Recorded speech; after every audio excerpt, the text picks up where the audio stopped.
George Washington's saddle pistol information and features.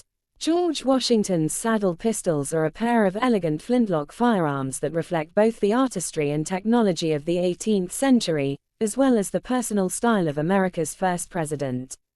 Here's a detailed look at their information and features. Basic information. Ownership. These pistols belonged to George Washington, and were used during the American Revolutionary War.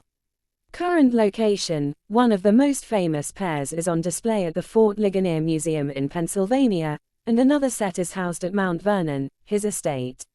Maker. Likely crafted by a French gunsmith, possibly Jacob Wolster, or from the Liege region, now Belgium, known for luxury firearms at the time. Key features. Type. Flintlock saddle pistols. Material. Barrel. Steel or iron, often smoothbore. Stock. Typically walnut or maple, often ornately carved. Fittings. Silver or brass mountings, often engraved.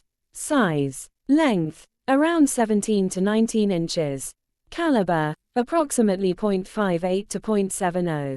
Design. Decorative elements. High-end scrollwork, engraved with possibly patriotic or classical motifs.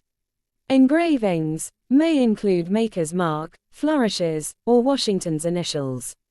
Mechanism. Lock. Flintlock ignites powder by striking flint against steel. Single shot, loaded from the muzzle, with powder and ball.